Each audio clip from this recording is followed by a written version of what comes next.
tell you myself, I know for my own self. I went and I met Sheikh Abdul Aziz bin Baz, and I sat with him in his own car, and I asked him about whatever I wanted, about the rules and so forth, and he answered me with no problems whatsoever. So I asked for the brothers themselves, if you truly feel that the Sheikh is hiding something, or Sheikh Nasiruddin al-Albani, call them on the phone, or go visit them, and you will find that their response, which they have said in their books, and in their tapes throughout all these last decades, and in their personal responses to you, is very clear. But try it and you will find it. Wallahu a'lam. Why is the West using oil then? When all the Bosnians are being killed. يقول يعني ليش الآن الغرب لهم نفط ومع ذلك المسلمين يقتلون. يقتلون. First of all, I mean, you have to understand, right? I mean, Allah subhanahu wa ta'ala hasn't placed me in charge of the Muslim Ummah, you know. So with your love and respect for me, I am just a regular youth of the Muslim Ummah like yourself. However, though, we know that obviously the position of the Muslims concerning what's going on in Bosnia is a position of sinfulness. Because our brothers are being killed and murdered, and the Muslims as a whole have not come to their victory. Just like has occurred with the issue of Palestine. All the Muslims are sinful until they throw the Jews out of Palestine. And if you want to see this, you'll find it Sheikh al-Albani's gloss, Sheikh al-Albani's gloss on al-Aqidah Tahawiyah, when he comes to the statement of Imam al-Tahawi, that jihad will remain alive until the day of judgment. He says there are two types of jihad. And he says one type of jihad is that you have to throw out the disbelievers when they enter the lands of the Muslims. And this is an obligation upon every single Muslim. And whoever does not do it, the Muslims will then become sinful as a whole until the Jews are expelled from Palestine, for example. Very clear statement. But what can we do with an ummah in which its rulers care not to listen to its scholars? Indeed, its own youth care not to listen to its scholars. How can we then expect, therefore, for this ummah to act upon the religion of Allah? So these scholars speak, but yet the people fall on deaf ears, whether the rulers or the ruled. And we ask Allah subhanahu wa ta'ala to save us, that we not fall in the sin which the people have fallen into. Wallahu a'lam. أنا أقول شيئا يا إخواني لا بد منه في هذا المقام إجابة على سؤال الأخ بارك الله فيه. نحن نبرأ إلى الله من كل من يخالف حكم الله، ونبرأ إلى الله من كل من يعين أعداء الله، ونبرأ إلى الله من كل من يسخط الله، سواء كان حاكما أم محكوما، سواء كنا نحن وضعناه أم وضع سيفا مسلطا فوق رقابنا، ولا حول ولا قوة إلا بالله.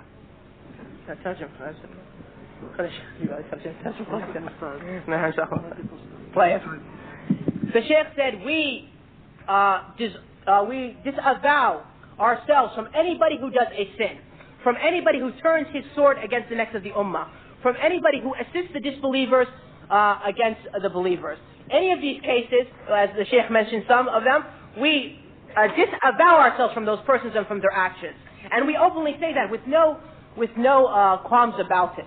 And this is the principle and the belief we live on and we act upon. Allahu a'lam.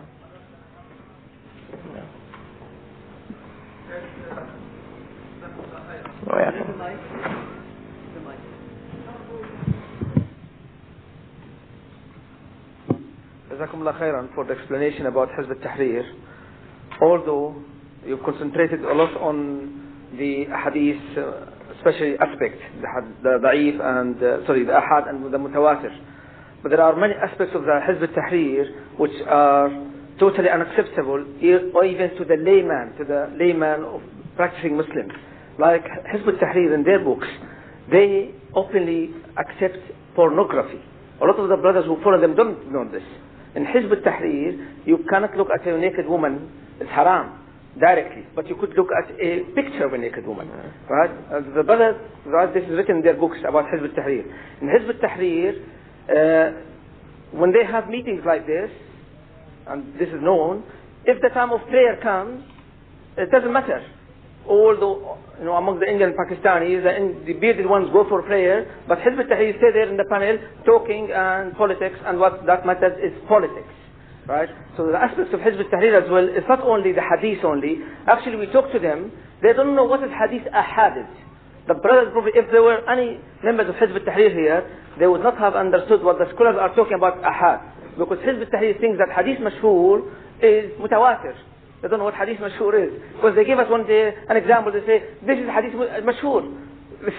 They don't know what is a mashhur is, really. But to be fair now as well, coming back to our scholars, we should not as well be selective in praising them, brother.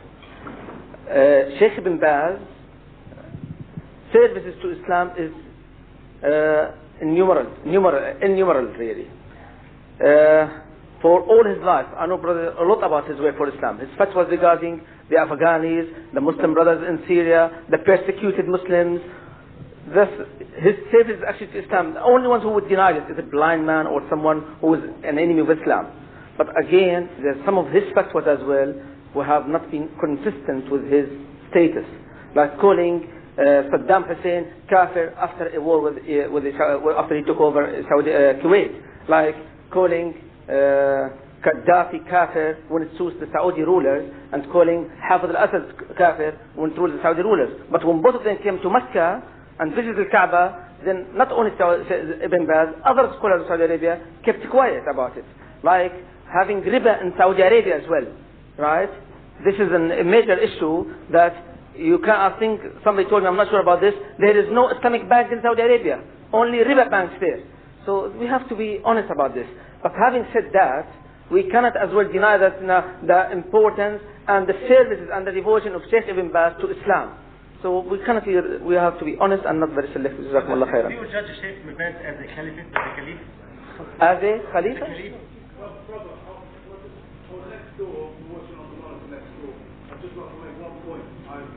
Alhamdulillah, he's done a very good job and making things clear for us. I'd just like to say, I mentioned once the very same thing you mentioned about the pornography. Their answer is this. The question was asked by a doctor, a trainee doctor. Could he look at manuals of naked women? With regards to, this was how the question was asked. It's not so, I just want brothers to know, you can't be sort of saying, well, you allow pornography and you allow, it was, the way they put it to me was when I asked the same question was, it came from a doctor asking the question, a trainee doctor, would he be allowed to look at pictures of naked women for medical reasons? That's the... I asked this question, their answer wasn't that. Their answer was, after 19... yes, they changed it. They said after 1967, hundreds of thousands of Palestinians came from the West Bank and to East Bank, and tens of them living in one tent. So people were seeing each other's auras, they were seeing each other's nakedness. So they said, in this particular issue, it's allowed. This is what they reply, brother. So it depends who is asking the question. If you know about them, they give you one question. Brother, may I answer, if I may get the permission of the two sheikhs, and just respond in brief to your statement, your both statements. One of the reasons why we didn't, when we were dealing with Hizb-ut-Tahrir, we didn't deal with these questions like the question of pornography and so forth, because these issues are somewhat tricky to affirm. Because you might find that the response is given in different ways at different times. So that's why we wanted to talk about those major issues, which there is no doubt concerning the minds of anybody that they propagate. That's an important point. Although what you say is valid. You know what I'm saying? What the brother says is valid. But the point is that since this is a difficult issue, it's a delicate issue to prove that this is the belief of all of them, when you start refuting the people who have gone astray, you always talk about those issues which are common for them and it's clear. And you don't go to those minor issues which there might be some difficulty in establishing that they're actually upon that. Second of all, of course, obviously the time doesn't permit for us to go deep into the subject of Hizb-ut-Tahrir. But nonetheless, thank you for your comments. As far as those fatwas with Sheikh Abdul Aziz bin Baz and the different instances you gave, I know concerning some of them that I feel that some of the things was incorrect. Like his fatwa concerning the Ba'athis in Iraq and Saddam Hussein. If you look in the published book, published in the year 1393, which is equivalent to the year 1973, you find that Sheikh Abdul Aziz bin Baz gave a lecture in Mecca, in the center of Rabat al-Alam al-Islami, called Al-Aqidatu Sahiha wa ma yudaduha. And in this, the sound creed and that which nullifies it. This is in 1393. And in this he says, وَمِنَ الْعَقَائِدِ الْكُفْرِيَّةِ, he mentions some examples, and he says, كَذَلِكَ الْبَعْثِيَّةِ. Something which he said, and he gave a fatwa concerning with, about 20 years prior to the Gulf incident. So it's very important that in order to know these sheikhs and scholars, please brother, Jazakallah khairan, that if you're going to say that he did not give a fatwa, you see, there's a point of Islamic rulings and so on like that.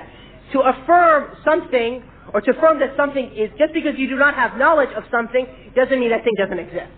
And العلم بالعدم ليس دليل على عدم العلم ليس علما بالعدم. عدم العلم ليس دليل على العدم. That just because you have, you do not know something doesn't mean that that thing does not exist. So to say that this fatwas were contradictory, what it needs for us to do is to see all his statements that he's made, and who can, I say, gather all these statements and say that he's standing upon that, and then say that this only occurred during this instant to please the rulers of his time. I mean, that's something difficult to prove. I mean, how can we prove that statement? But at the same time, you're right. And the other thing I want to, that you're right in general, that we say, we mentioned Ibn Baz and Sheikh al-Albani or Sheikh Ibn Uthaymeen. We're not saying that these themselves are the scholars of Islam, and there's no other scholars on the face of the earth except for these 2-3 men.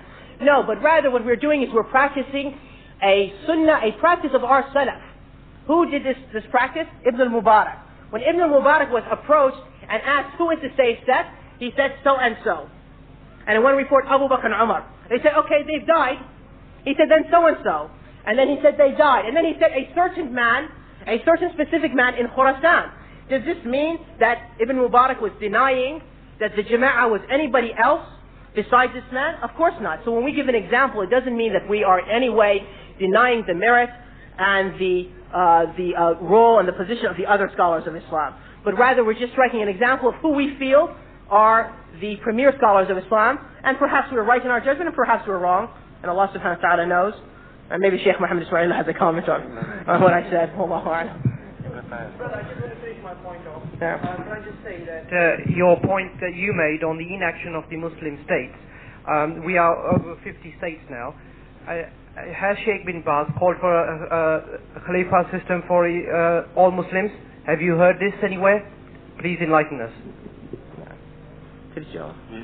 يعني يقول أن نحن 50 دول. إحنا الشيخ عبد العزيز بن باز فعل نداء عام لإقامة الخلافة وهكذا.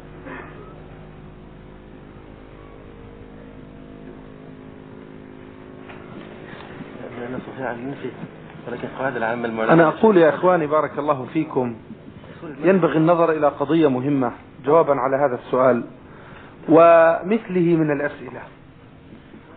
نحن أمة اليوم في ظل هذا التكالب العالمي عليها لا تستطيع أن تتكلم بكلمة، وإن تكلمت فكلماتها محسوبة عليها.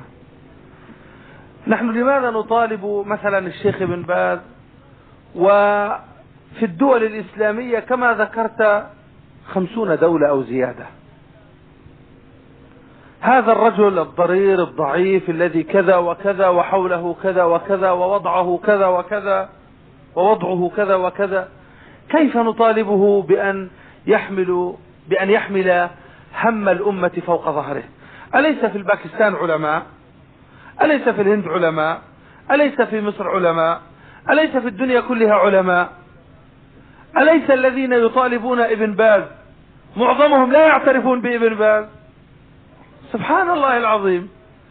لكن مع ذلك أنا أقول يجب أن نعلو ونقفز فوق الأمور الإقليمية وفوق الكلمات التي تزيد في الأمة ضعفا وتفرقا وتشتتا ما لم تكن منهجا ودينا. الآن فلنفرض أننا أجبنا عن هذا السؤال بالنفي أو بالإيجاب، ما هي الثمرة الواقعية؟ الآن لو الشيخ ابن باز طالب الأمة قال يا أمة الإسلام عليك بالخلافة، من سيستجيب له؟ لماذا نخادع أنفسنا؟ لماذا نخادع أنفسنا؟ ولا حول ولا قوة إلا بالله. What the Sheikh said, I'll try to translate it, and also then I have a comment. The Sheikh said that, first of all, we must understand that those people who ask of Ibn Baz to call for the Khilafah, they themselves, in the most part, don't recognize Ibn Baz to be a scholar. So the question is what is called a loaded question. You know, they're trying to pull out an answer for something which they, even if Ibn Baz had said we should have a Khilafah, they could care less, because they don't recognize him in the first place. Second of all, that why is it that we just want Ibn Baz to stand up in this thing? Why don't we ask also the same question as Muslim youth, as the shabab of this ummah? Why don't we ask the same question of all the other scholars in Islam? I mean, why is just the focus upon Ibn Baz himself? Why not do we require this of the scholars of India, and of Pakistan, and of Egypt, and of Morocco, and of Sudan, and the other lands of Islam? Why is it that we can find excuses for scholars from our own country or our own party, and yet when we find other scholars who are outside our country and or our party, we cannot be tolerant to find an excuse for them? Third of all, in the reality of the situation, if Sheikh Abdul Aziz bin Baz, if we did now affirm that he had a fatwa in any year, the past year, that called for the Khilafah and called for the unity of the Muslims, in the end, would the rulers of the different Muslim countries respond to his call? Would the Muslims themselves respond to his calls? So therefore, in the practicality of the matter, even if we were to raise this issue up, what would we benefit? And now I'd like to add something to the Sheikh's statement, which is something, a historical evidence which we can prove. That Umar ibn Abdul Aziz, that one who's called often the fifth righteous caliph, when he was on his deathbed, some righteous scholars said, why don't you select a certain person in Medina to be the Khalifa, who was outside of Bani Umayyah? And as Ibn Taymiyyah quotes this incident, he says, Umar ibn Abdul Aziz said, you know how the state of Bani Umayyah is, that they would not leave this emir, this issue of Khilafah, that it remains in their family, unless they killed everybody and so forth. So here's Umar ibn Abdul Aziz, who was the Khalifa of the Muslims, not just a scholar of the Muslims. And he himself realized, because he was weak, he could not appoint a righteous caliph after him, because all those around him would not allow that matter. And if he tried to do it, it would cause great bloodshed amongst the Muslims. Are we now willing to call Umar ibn Abdul Aziz, that great scholar and Khalifa of Islam, have an accusation concerning his intention or concerning his life history and so forth?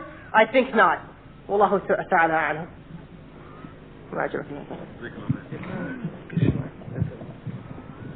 There's nothing else to say now. Well, you know, I don't think any...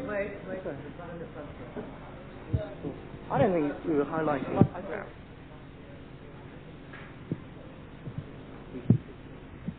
if you can just affirm, some brothers will be asking some questions. If you can affirm that those people who actually say this, Bin Baz doesn't say this, these people are just people of kalam, just talk, but no action themselves.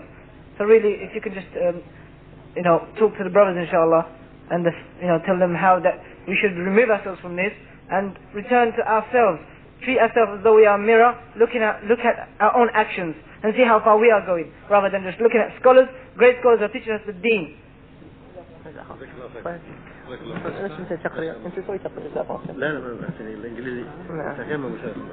As the brother said, he said, of course, that those people who always are pointing, as it says, when you point one finger at somebody, two fingers are pointed back at you. And those people are really, in the end, and you'll find them, that there's just a lot of talk and no action. Because they call the people to the most highest and noble of matters, and they are so far from the basic and simple matters. And that is a definite truth. Whoever sees the people and sits with them, he will find that to be correct. And I'd like to make another addition, just for the sake of it, that I feel very shy that I, as myself, being just a person of this ummah, a regular young man of this ummah, that I have to stand up and defend Ibn Baz. Sheikh Ibn Baz is more worthy for people like me to defend Sheikh Abdul Aziz ibn Baz. But because the necessity might cause me to say something, I say this, and I ask Allah subhanahu wa ta'ala to forgive me that I have to stand up in this role and defend the Shaykh or any other scholar of Islam. But rather, our position should be like a humble son who takes the knowledge of these teachers, and just like one might take the guidance of his father and overlook sometimes if his father makes a mistake in dealing with them. Wallahu a'lam.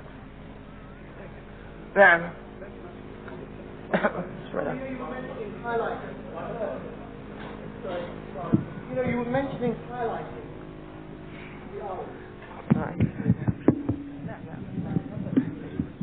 I wasn't highlighting the islands. You were actually highlighting them. You were highlighting Bin Baz. Brother, it's crystal clear to me. The lip service for this ummah will never get anywhere, and the diamond of this ummah won't come from islands like that. Because if they were really what they claim to be, they wouldn't have leaders and kings above them as they are. So you can't protect them, brother. There's a hadith, that there was a nation And Allah said to his angel, destroy this nation. And the angel came back and said, amongst them there is a knowledgeable man. And Allah said, destroy him first. Brother, believe me, when there is a leader amongst us, he will stand out crystal clear. So you're defending them, you may go on forever and ever defending them. Because if you do, always above them, there'll be kings like Khalid to defend them. So one statement contradicts the other. So you cannot defend them like the way you are. يعني let me translate the question to Sheikh so they can prepare an answer. يقول أنت شوف أنت الحين تركز على العلماء وفي الحقيقة دفاع عن الدفاع الباطل لأنك أنت هذا بس كلام على الألسن وفي الحقيقة هؤلاء العلماء يعني يقولون أنهم عملاء وعندهم من السلاطين من يدافع عنهم ولهذا جاء في الحديث يعني لما الله سبحانه وتعالى يحلف قوم وفي رجع المناقب قال فيهم رجل صالح يعني أن قال ابدأ بهم فلو هم كانوا فعلا على الحق ما كان عليهم أمراء من هؤلاء الصنف يعني لو كانوا علماء حق. نحن ما ندافع عن اجتهاداتهم الخاطئة، نحن ندافع عن أعراضهم التي تنهش. تفضل يا شيخ. لا خطأ لكن نتكلم عن هتك أعراض أقول أيها الإخوة عسير جدا على الواحد منا أن يعالج الأمور معالجة عاطفية وأن ينطلق من بحوثه فيها من حماسته، فإذا كان ذلك كذلك فحينئذ لا يجدي الكلام. الصمت خير من الكلام لأن الكلام يوجب حينئذ الملام. وعليه ما فائدة أن نقول هؤلاء ليسوا علماء هؤلاء عملاء؟ هل هذا يفيدك في دينك ودنياك أن تقول مثل هذه الكلمة يا أخي بارك الله فيك؟ هذا أمر بينهم وبين الله. إن كانوا عملاء حقا فلا بد أن تكون عميلا مثلهم لأنه لا يعلم العميل إلا عميل مثله. لك أن تخطئه تقول هو مخطئ هو مغرق في الخطأ، أما أن تقول عميل هو هل أطلعك على بطاقته الشخصية التي حتى عرفت أنه عميل؟ فإما أن تكون غير صادق في كلامك وإما أن تكون صادقا، فإن كنت غير صادق فحينئذ بطل الكلام، وإن كنت صادقا فليس لك إلا أن تأتي بالدليل الذي هو أنصع من الشمس، لأن في هذا قدحا في أعراض علماء الأمة الذين قال فيهم الرسول صلى الله عليه وسلم فيما يرويه عن ربه من عادى لي وليا فقد آذنته بالحرب. فهذا العميل لا تعرف عمالته إلا بأن يظهر لك البطاقة الهوية بطاقة الشخصية، وهذه البطاقة الشخصية لا يظهرها العميل إلا لعميل مثله. فما لك كيف تنطق يا أخي؟ فالأصل أن تتأنى، والأصل أن نتثبت، والأصل أن لا نتكلم ونخرج من عواطفنا وحماساتنا. إذا خطأنا فلانا من العلماء أنا لا أحجر على عقلك أن لا تخطئه وأن لا تشدد في تخطئته، خطئه ما شئت أن تخطئه، لكن أن تنهش عرضه وأن تقوله عميل وأن تقول كذا وكذا، والله إني أرجو لك الله أن ينجيك. هو لن يخسر إن كان بريئا، لكن أنت الخاسر، لأن أنت تتكلم بكلام في الحقيقة لا ثمرة له. فعليك أن تحذر، ولا بد إن كان مخطئا أي عالم أي إنسان إن كان مخطئا حذر من خطئه، انقد خطأه ليس بالأقاويل وإنما بالحجة والدليل، ليس بمجرد الحماسة والعاطفة. فهذه الحماسة والعاطفة ما أتت لنا وما جلبت علينا إلا الخسران المبين، والتاريخ يشهد.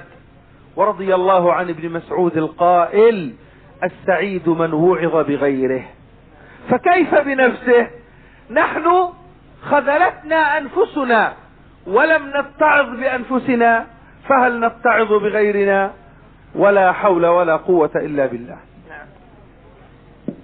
So the Sheikh's words were very enlightful, but I'm going to translate what he said in brief and add interspersed in some statements.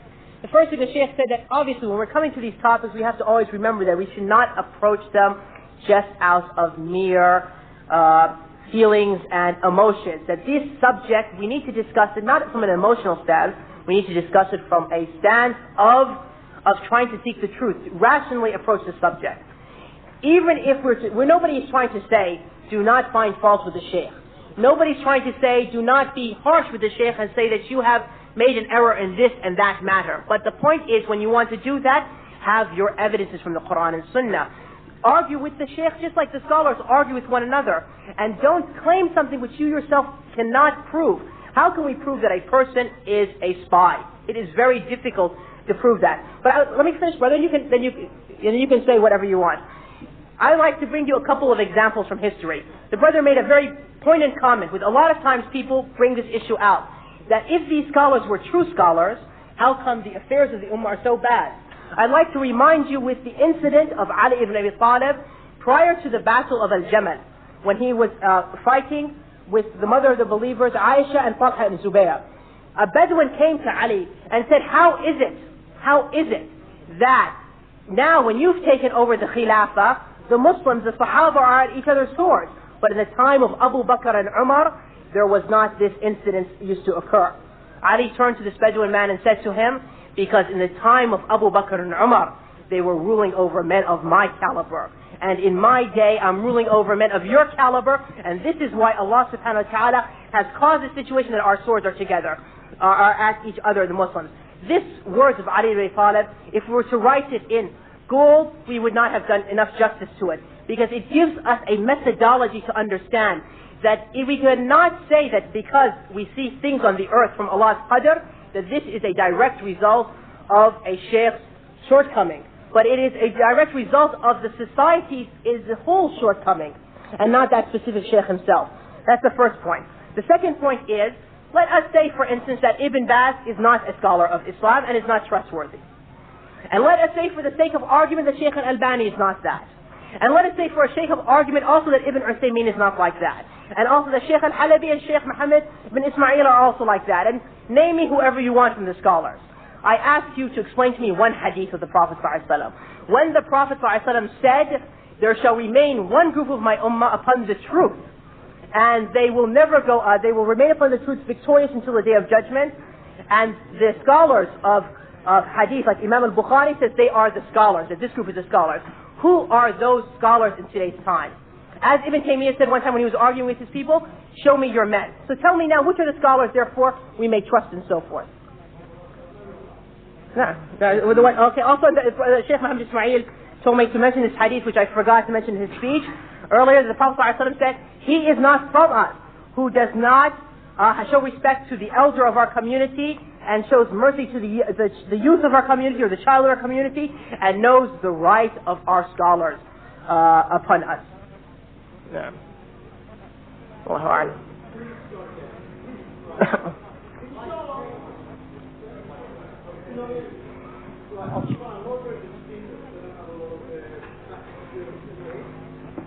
Is that clear? Let me start.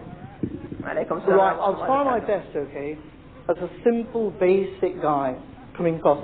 Inshallah, I hope our Aqidah, your Aqidah, my Aqidah, and their Aqidah is the right Aqidah, Salafi. We're one way, the only way. What I'm trying to say here is simple.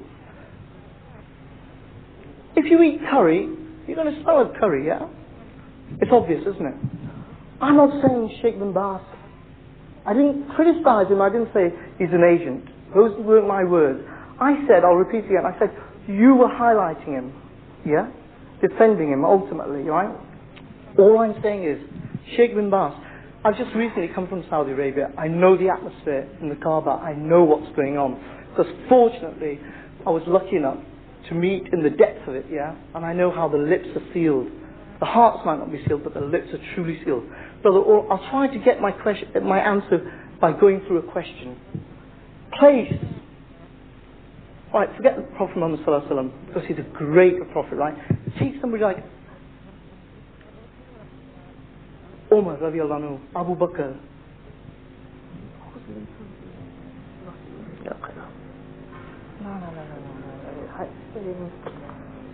Salahuddin Ayyubi.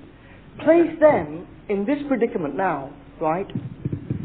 In the situation we're in now, brother, they would never smile. They would educate their ummah, because it's not only their fault, it's everybody's fault in here that we are in the disgrace. You said earlier on, Allah Azza wa Jalla never changes the situation until we ourselves change it first. That's correct, right? Allah's not playing a bluffing game with us, yeah? So we know the situation we're in. All I'm trying to say to you is this, brothers. We have leaders, right? We can't all be leaders, right? But all I'm saying is the leaders that are there now, they don't have the equipment. They don't have the ability, the technique or the style. It's going to be people like Salahuddin Ayyubi, people of this style. Put them there today. Would they take the situation? I mean, rather than argue with me, think about the question I've asked and think, well, why should I argue with that? Bring the haqq, because I'm not defending Shaykh bin Baz. I'm defending the haqq of Allah. That's my whole intention. Jazakallah khairan, brother. And we know that, for instance, that I know, in no way we're trying to, say, inshallah, your sincerity has come forward in your speech, and hopefully the audience feels that our sincerity and our speech has also come forward. But my point is a matter of belief. I always like to bring these issues back to an issue of belief. That we must understand that by the words of the Prophet ﷺ, by this creed which we believe in, there must always remain a group of the ummah upon the truth. If you say it's not this man, it has to be somebody else. So what I am trying to say, just like you're asking me to reflect upon the situation, I'm asking you also and anybody else who hears my words to reflect on the situation. Who does this hadith truly fit in this day? In my humble estimation, it fits the likes of these scholars. I could be mistaken. There is no way for me to prove it. On the day of judgment, Allah subhanahu wa ta'ala will gather me and hold me responsible for my statements, and we'll see whether this was correct or incorrect. But just like you asked me to reflect on this issue, I also ask you to reflect on that issue. And one last thing. We have to understand that people in the history of Islam, scholars of Islam, act differently to different fitnas, different situations. Like in the example of Khalq al-Qur'an. The fitna which was a fitna of disbelief, when they said that this Qur'an was a created Qur'an and not the literal words of Allah, but something which Allah created. We find the scholars of Islam in that day, some of the greatest scholars of Islam, had positions which were not necessarily what we would consider to be the best and the most strongest of positions. Like Yahya bin Ma'in. Yahya bin Ma'in, actually, because he was afraid that his neck was going to be cut off, and he's one of the greatest scholars of hadith, he signed that the Qur'an was created. Ahmad ibn Hanbal, his best friend, said, I would never do this, and was tormented until the sunnah became thing. But Ahmad never looked at Yahya and said, oh, you're one of those scholars of the rulers. Oh, your knowledge is not valuable. Until today, after Yahya ibn Ma'in's death, and Yahya ibn Ma'in died in the year 240, how many years has passed there? We still say Yahya ibn Ma'in, radiyallahu anhu, rahmatullah alayhi, and we use his statements in gatherings and narrators. Imam al-Shafi'i, who was Imam Ahmad's student and his teacher, when the fitna of Khalq al-Quran came, it is said that he fled to Egypt to avoid the situation. He ran away from the situation. He didn't feel it was with him that he had the ability to stand up to the Khalifa and to stand up this thing. So what I'm trying to say is that Allah subhanahu wa ta'ala, even amongst the scholars, He gives them and He endows them with certain strengths and abilities. And sometimes it's true. One man might be more stronger in coming out with the truth, and another man might not have that courage. But at that same time, that second man might be more knowledgeable than him or more pious than him. These are qualities which Allah endows in the creation. And therefore, we shouldn't take the fact that one scholar stood up in a fitna and spoke truthfully, and one scholar was silent, for whatever reason made him silent, to make it as a rule that this scholar, therefore, there's something wrong in him. But when we say that this is the merit of Allah subhanahu wa ta'ala, He gives it to whoever He wants. This is how I understand the issue. And we have Shaykh Muhammad Isma'il over here to correct me if I made a mistake. No, but I want to add the hadith. No. جزاكم الله خيرا. القاعدة اللي بتقول إن المؤمن يبحث عن المعاذير والمنافق يبحث عن الزلات. جزاكم الله خيرا. والحديث تعرفه بعض الصحابة أظنه أبو هريرة رضي الله عنه قال إن هنا علما لو بثثته لقطع مني هذا الحلقوم. نعم. كيف المؤمن يطلب المعاذير. نعم. المنافق يطلب الزلات. So this is a Shaykh brought a hadith. He said the believer, the Prophet ﷺ said the believer, he seeks to find another hadith. It's a statement of one of the Sahaba. The statement of one of the Sahaba, excuse me. The statement of one of the Sahaba. that the believer tries to seek an excuse for the believer, but the hypocrite tries to find a fault. So here's the Sahaba's early generations understanding this issue, showing that how we should always try to find an excuse for these people and try to think of it in the best light. And also the second. And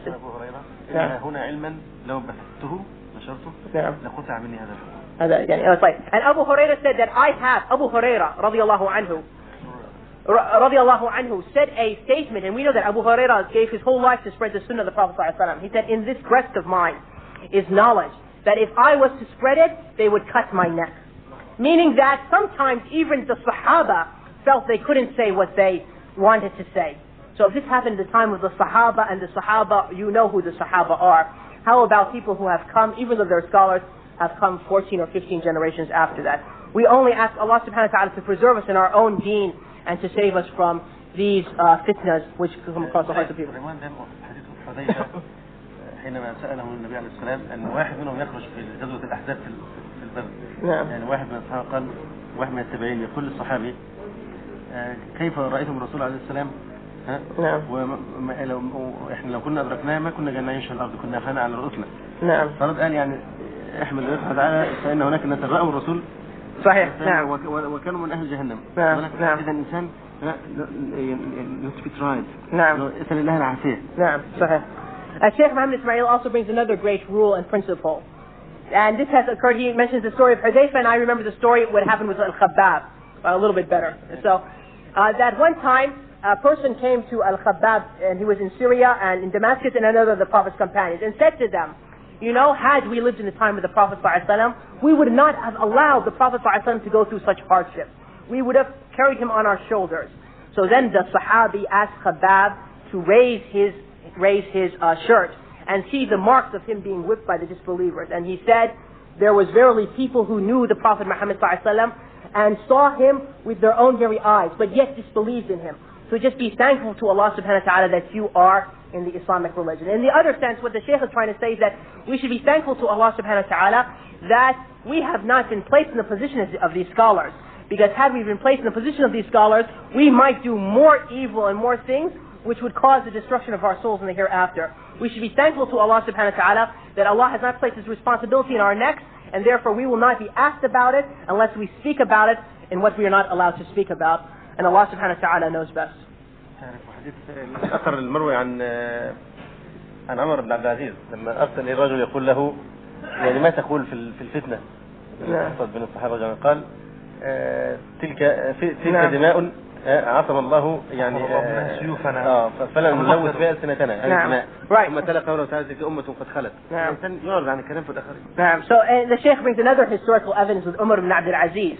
You know, Umar ibn Abd al-Aziz was known not just for being a pious ruler, but also a scholar of Islam. And if you want a proof of that, I suggest you read Sahih Bukhari Kitab al-Iman in the beginning chapter where Umar ibn Abd al-Aziz says, I am willing to explain to you all the different branches of faith. We show that he was not just a ruler, but a scholar of Islam.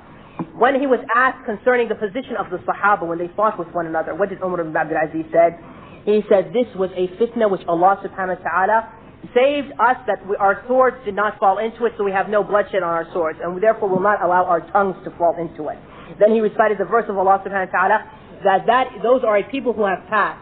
You have your deeds which you will be responsible for, and they have their deeds which they will be responsible for. So we should just be thankful for Allah subhanahu wa ta'ala that we have not fallen into this fitna, and ask Allah subhanahu wa ta'ala to keep us on the truth until the day of judgment, until our death. Wallahu a'lam. أتلو أبيات من الشعر لابد أن تترجمها. يقول أحد العلماء في شعر طيب يقول لعمرك إن في ذنبي لشغلا عن ذنوب بني أمية على الله حسابهم إليه تناهى علم ذلك لا إلي وليس بضائري ما قد جنوه إذا ما الله أصلح ما لدي. Right, he has some.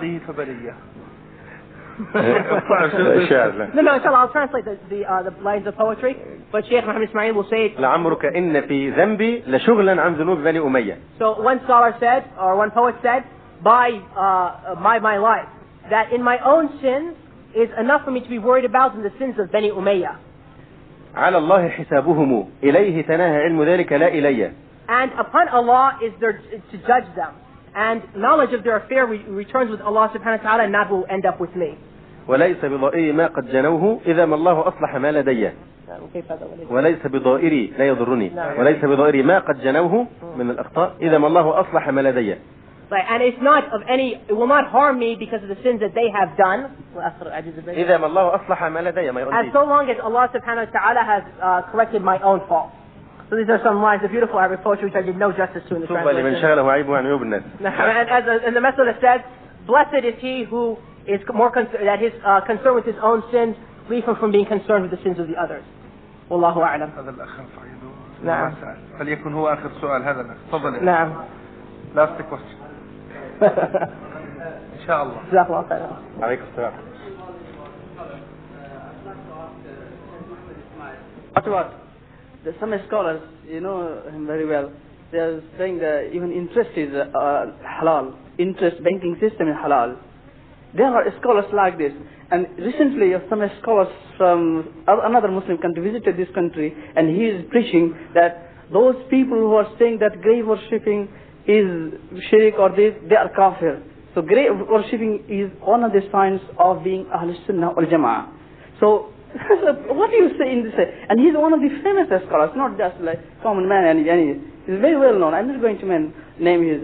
And you know very well that there are scholars, ulama su.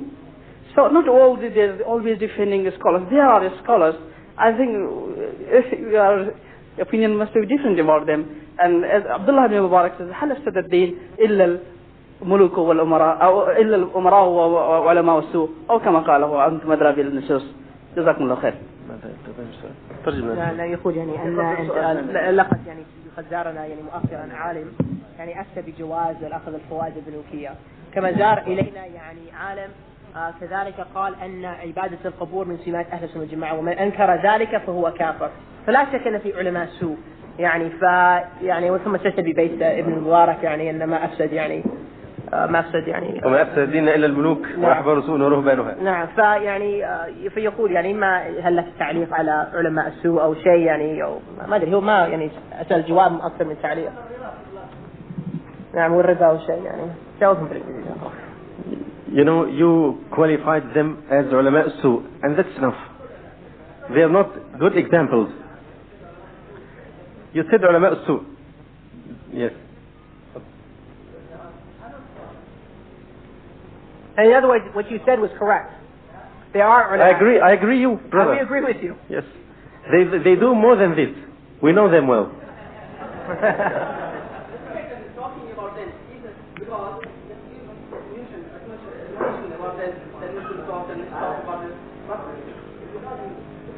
You know, Imam Ibn Qayyim rahimahullah ta'ala said, you know, in Kitab al-Fawaid, ulama al-su stood on the door of Jannah, of paradise, calling the people to paradise by sayings and calling them to hell by their actions. Yes. Then I agree you. We suffer too much from these people. Yes. Alaykum as-salam wa rahmatullah.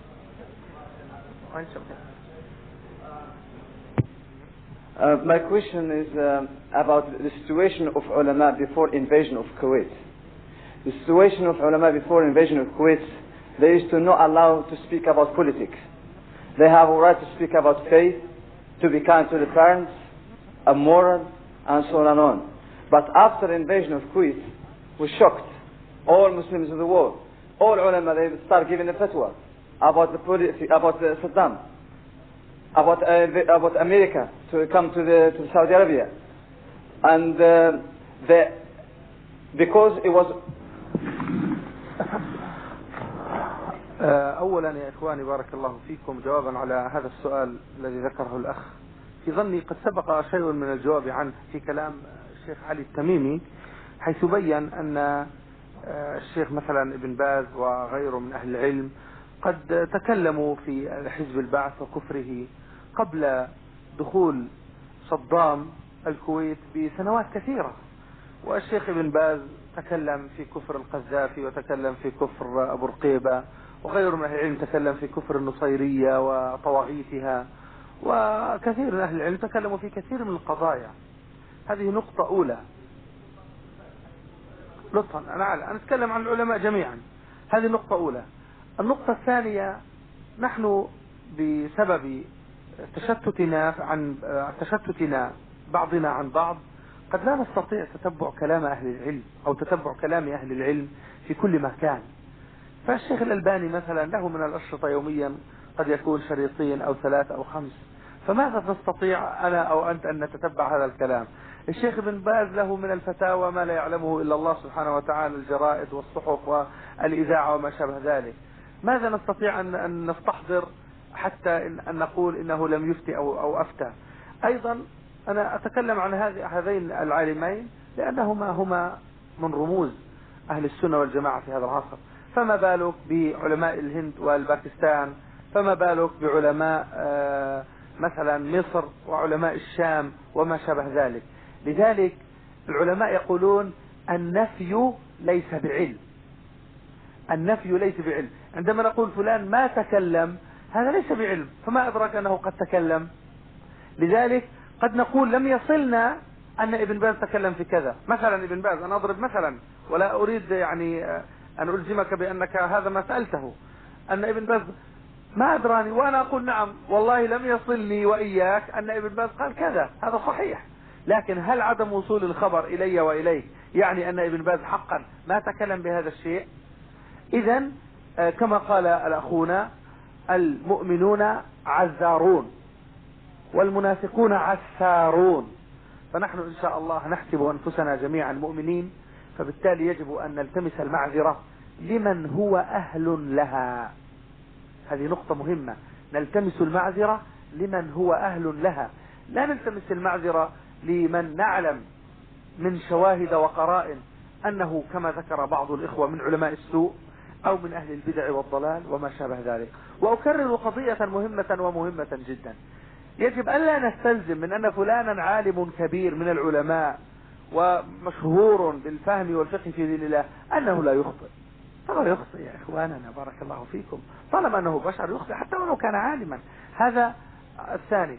الأمر الثالث أننا مع ذلك مع هذا وذاك فإننا نقول نحن لا نلزم أنفسنا ولا نلزم غيرنا بأن نقلد هؤلاء العلماء في خطئهم وصوابهم، فقد ننكر عليهم. ألا ترى أن الشيخ الألباني في فتنة الخليج خالف ابن باز مثلا؟ لم يقل والله هذا زميل جامعة قبل 30 عاما وسلفي مثلي فنحن فلنتفق، أو على الأقل فلا نختلف في الظاهر. لا، هذا دين، هذا دين الله جل وعلا. لذلك لك أن تخطئ، ولك أن تقول هذا خطأ، لك أن تقول هذا بعد عن الصواب، لك أن تقول هذا مخالفة للدليل.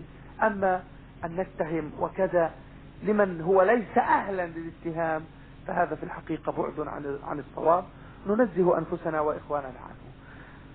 أما النقطة الأخيرة فهي الجواب على الحديث الذي ذكره الأخ، حديث صنفان من أمتي إذا صلح الناس، العلماء والسلاطين، أو كما يروى، فهذا حديث في الحقيقة لا يصح عن النبي صلى الله عليه وسلم، هو حديث موضوع رواه ابن نعيم في الحلية وابن عبد البر في جامع بيان العلم وفضله. وأنبه على حديث ذكره الأخ الكريم جزاه الله خيرا، وهو حديث الدنيا عندما فإن وجهه لم يتمعر. نعم، حديث فإن وجهه لم يتمعر فابدأوا به فإن وجهه لم يتمعر. هذا حديث أيضا بين الحافظ العراقي في كتابه المغني عن حمل الأسفار في الأسفار في تخريج ما في الإحياء من أخبار، في الجزء الأول من الإحياء، بين أنه حديث ضعيف أيضا لا يصح. نقول هذا بيانا للعلم، وإلا فالحكم لا يتغير ونحن باقون على ما نحن عليه، ولكن لتبيننه للناس ولا تكتمونه. ونحن أولى أن ينصح بعضنا بعضا ويذكر بعضنا بعضا.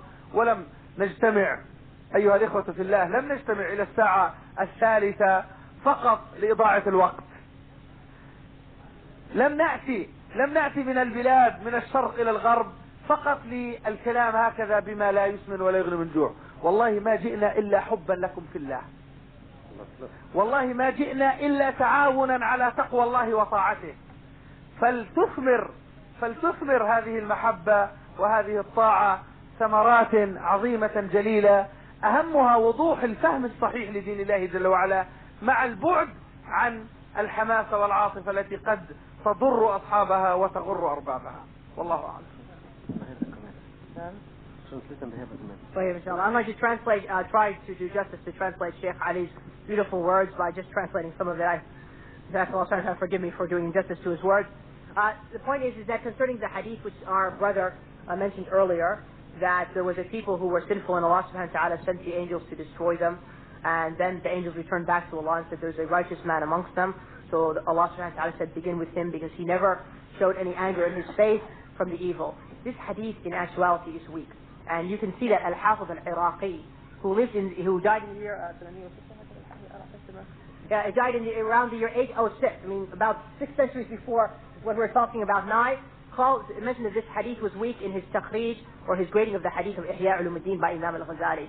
So you'll find that in volume 1. And likewise, the statement which our brother mentioned, the hadith in Arabic, that there are two groups of people, that if they are righteous, lands and the slaves of Allah subhanahu wa ta'ala are good, and if they are evil, the lands and the slaves of Allah subhanahu wa ta'ala become corrupt, the rulers. This is not a hadith of Prophet ﷺ, but rather is a fabrication, as the scholars of hadith have mentioned. But also the Shaykh mentioned in his conclusion that you should know that what we're saying is that there is no problem whatsoever for you to say that a scholar made a mistake. We say that the scholars err. We do not say they're infallible from erring and from sinning. However, though, what we're saying is that we try to find excuses for them, just like the statement of the Sahaba says, the believer finds excuses and the hypocrite tries to find fault. So we try to find excuses for those people who deserve to be found excuses for. As far as those scholars who are known to be evil, impious, scholars of bid'ah and heresy, we do not try to seek excuses for these people. But for those who are known for their righteous conduct and they're looking for the truth, we try our utmost to find an excuse for them. 1 second, brother. And the point is that we should understand that here's a good practical example.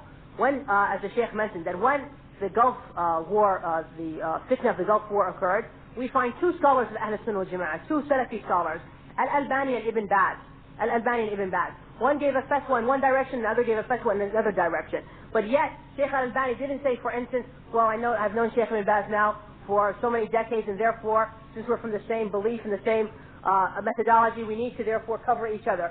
But they spoke the truth. And that's what we're saying to the youth of Islam, as Shaykh Ali is saying, that speak the truth. And if you find fault in a scholar, say it, but as long as you have your evidence and your proofs. The second thing the Shaykh said, that we should understand that the only thing that has kept us and brought us here to travel all the way from different parts of the world and stay up with you all till 3 o'clock in the morning is only out of love for the brothers, and only out of our desire that the truth becomes manifest, and only for us to learn from the brothers and also for the brothers to learn from us, inshallah ta'ala. So we hope that... Jazakallah khairan wa barakallahu feekum.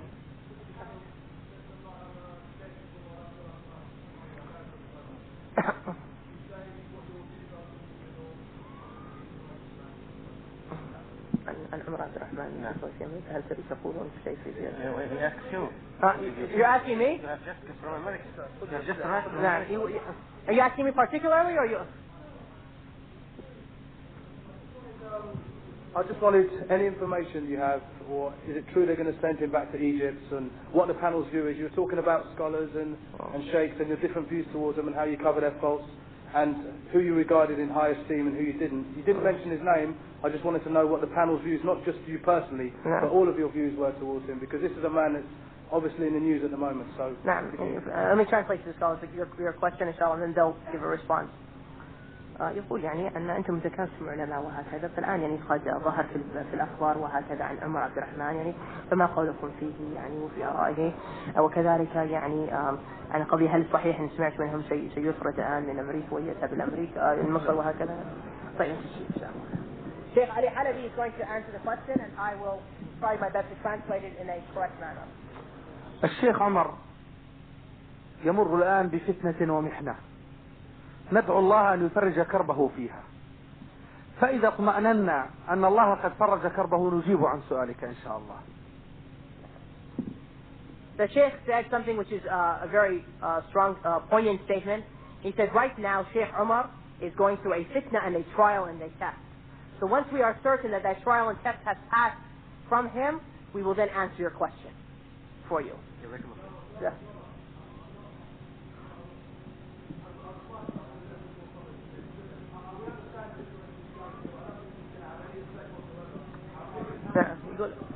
لو تكلمنا الآن ونقدناه لقالوا هؤلاء عملاء أمريكا.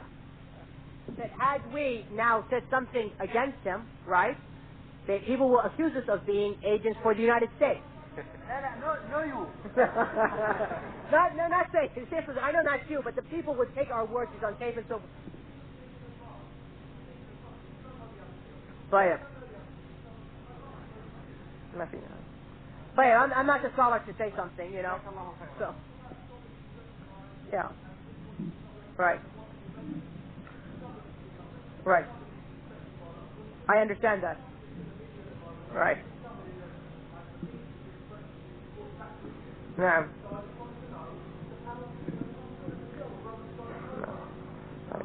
I myself have never met Sheikh Umar, nor have I read any of his works for me to make a judgment, about him, except for just what I've heard is hearsay.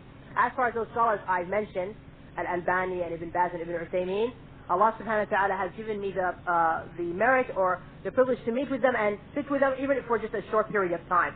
And I know their works and so forth, so I could speak about them. But as far as what I don't know, I think it's wrong for me to say something just based on mere conjecture and hearsay. Naam.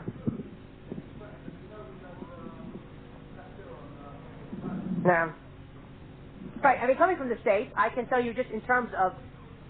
No, it's not true that he's being deported back to Egypt. The last thing I heard in the news, and this is what I just heard in the news, it's not necessarily what's happened maybe in the last 3-4 days since I've traveled and come out of the United States and so forth, that they were having a hearing to make a proceedings for his deportation.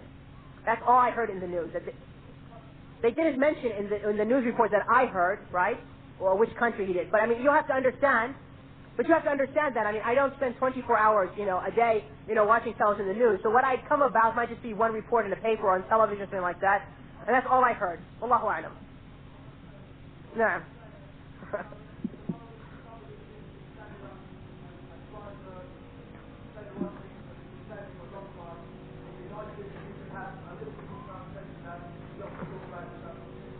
Naam. Right.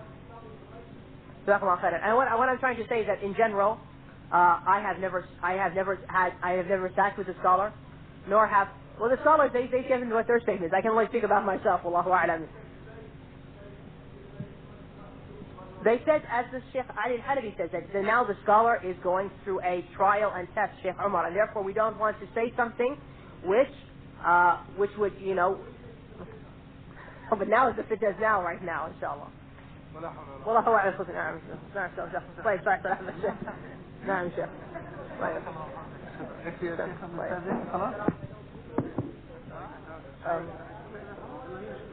طيب إن شاء الله. I'd like to refer to something so.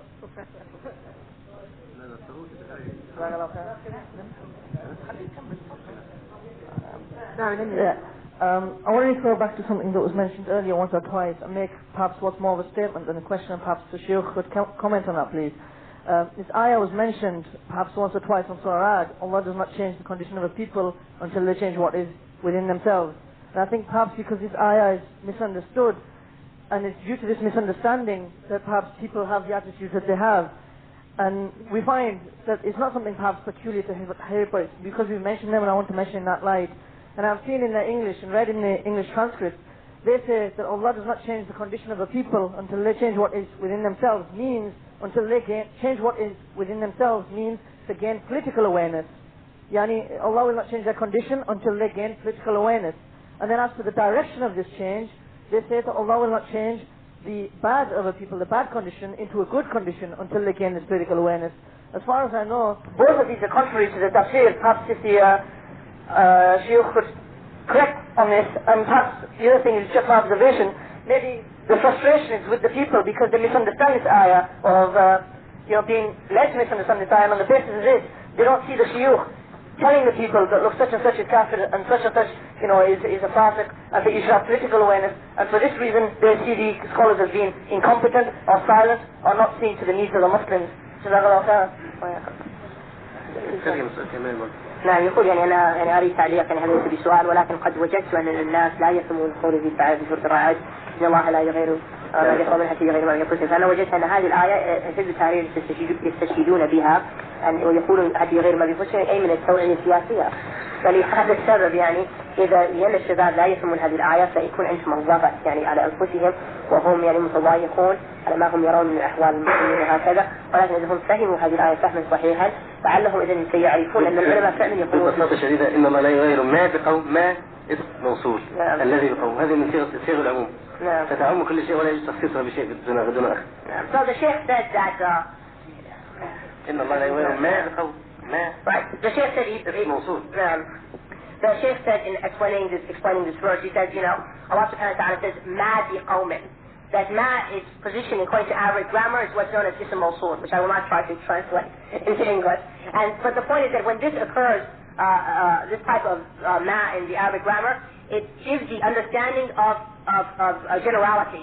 So therefore, for them, Hizb-ut-Tahrir or other than Hizb-ut-Tahrir, to only explain this to mean one aspect of the religion of Allah, like political awareness, or to say it means only, for instance, beliefs, you know, as much, or for instance, to say it only means acts of worship, or if it only means to any specific aspect, this is an incorrect translation or understanding, but rather it means that you have to change in everything to make the religion completely to Allah subhanahu wa ta'ala. That's what Sheikh Muhammad Isma'il was trying to say, wallahu a'lam. Now, I'm going to make this the last question so we can rest a little bit before Fajr time, inshallah. Jazakumullah khairan. This is the last brother now, inshallah. Assalamu alaikum. Just a comment. First of all, Jazakumullah khair for coming over and giving us some of your knowledge, and Jazakumullah khair for organizing it. I would like just to mention 2 points to conclude the session. First of all, Jazakumullah khair for saying that we should know our basic knowledge, which I understand. I come from Kuwait. When Kuwait was invaded by Iraq, I know what the Salafi scholars said. All of them had said that Saddam is kafir, no matter what they differ about foreign forces. But they said Saddam's kafir, while other what's called Islamic groups, which I respect completely, but when I was under oppression by somebody who is kafir, and some Salafi scholars who are saying he is kafir, although they differ whether they should use the foreign help or not, but at least they can distinguish who is kafir or not. While other groups were calling him Mujahid Akbar, the greatest holy warrior. Somebody else was calling him, I know the scorpion of the earth will fight with you against the evil. As if Saddam is not evil, who is Saddam so that the scorpion of the earth helps him? How do you expect me as a normal Muslim to hear those scholars talking to Saddam like that? Any Muslim should have the basic knowledge before he gets involved in what's called politics. Politics is a science which is built over the mainstream Islam. You should know the basic Islam. That's one thing. Second thing, I would like to say something about Sheikh bin Baz, which I respect him very much and dearly. I would like everybody to understand that دفع مفسدة أفضل من جلب مصلحة, which is to push something evil. It's better than bring something that is good. If we all know that we are here because of the effort that came. Source of this effort has came from bin Baz, Asallah Hafla, Sheikh bin Baz, Asallah Hafla. All of us are Salafi here. Why is that? It's because of their side of work and their side of support for all of us, no matter what we do. It is the fact. So we should really give the credit to Sheikh bin Baz and those scholars who are great scholars. And we should not really just sit down, don't know anything about what's happening. If bin Baz, Sheikh bin Baz, Sheikh bin al-Tamimi, all these great scholars, if they damage what they get now, what would happen to us? Do you think the leaders can get scholars like the people who are saying just now, who say riba is halal? Do you think they can get somebody who says worshipping grapes is halal? They can get any type of scholars. So we should know, first of all, if we change, first of all, if we really know what is Islam, at that time everything will go towards our way. Other than this, we cannot change anything. What will happen will be a devastation over Islam, and nothing will help Islam. By Allah, well, everything will help Islam, but with causes, nothing could help Islam. So inshallah, brother, really try to fix yourself, try to help each other, try to learn our religion properly. At that time, everything will change. Everything will change. It will come naturally.